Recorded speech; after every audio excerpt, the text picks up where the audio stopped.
Si Dieu vient frapper à ta porte maintenant, toi qui es marié, et te dit, bon, il est temps, viens et suis-moi, tu as atteint ton but sur cette terre, c'est-à-dire trouver une femme et te marier, c'est-à-dire trouver un homme et te marier, viens, on s'en va. Combien de personnes vont le suivre? Combien de personnes vont dire, ok, j'ai fini de faire ce que j'avais à faire parce que je me suis marié maintenant, donc j'ai atteint le but de ma vie, je te suis. Combien de personnes feront cela? Très très peu de personnes. Peut-être même personne ne ferait cela. Je n'en sais rien.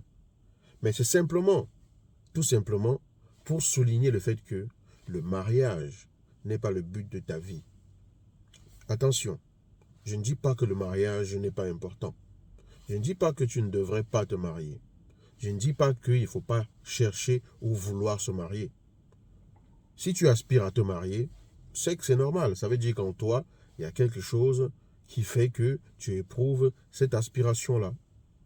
Rien de ce que tu éprouves, rien de ce qui est comme aspiration en toi n'est malsain ou n'est inutile pour ta progression. Mais il est important de se souvenir d'une chose.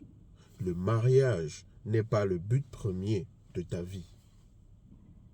Le mariage n'est pas l'aboutissement de ta vie.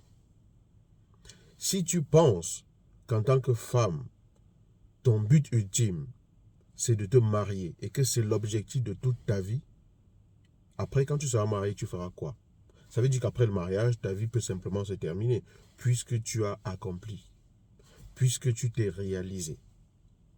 Si tu es un homme et que tu penses que le mariage est le but ultime de ta vie, après ta vie, tu peux simplement dire, ok, Seigneur, j'ai fini, tu peux m'appeler maintenant.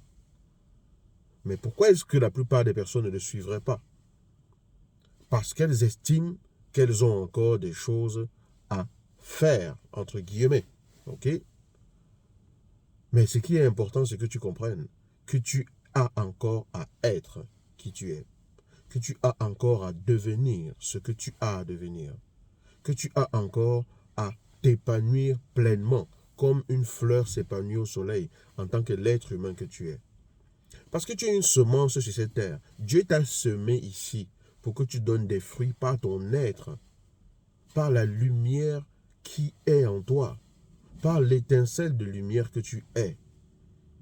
Alors comprends que tu ne pourras vraiment pleinement te réaliser que lorsque tu vas prendre conscience profondément du fait que ton impact, ta présence, ne se limite pas simplement au train-train auquel tu es soumis tous les jours, ne se limite pas simplement à ce que les autres ont décidé que tu devais être, ne se limite pas simplement à tes peurs et à tes craintes. En toi, il y a quelque chose de fort. En toi, il y a quelque chose de puissant. C'est insulter Dieu que de penser qu'en tant que femme aujourd'hui, si tu ne te maries pas, ta vie est fichue. Que si tu ne te maries pas, tu es perdu.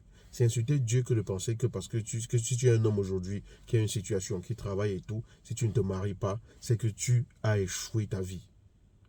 Ça, c'est ce que la société peut vouloir mettre dans ta tête. Ça, c'est ce que tu peux vouloir imaginer.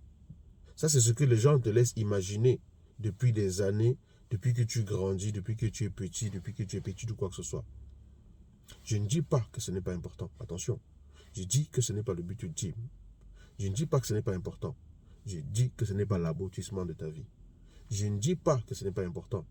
Je dis simplement que tu dois savoir ce qui te drive au quotidien, ce qui te porte au quotidien.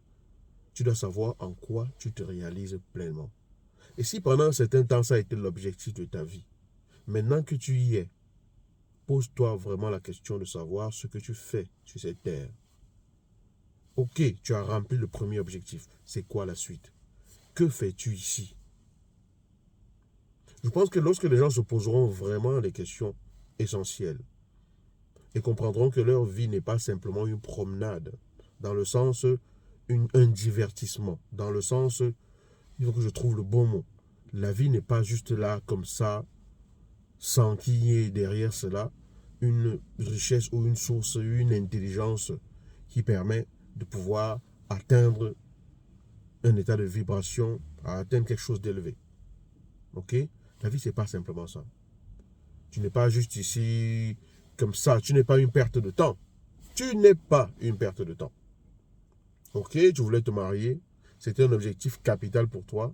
Tu y es arrivé. Maintenant, tu dois te réaliser.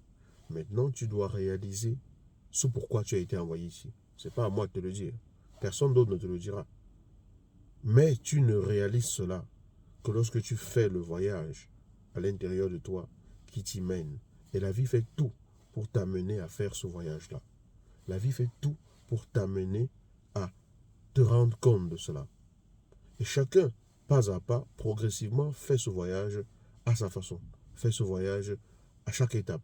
On n'est pas forcément tous exactement au même niveau, mais c'est important de comprendre que ta vie ne se limite pas simplement à ta chambre, à ton quartier.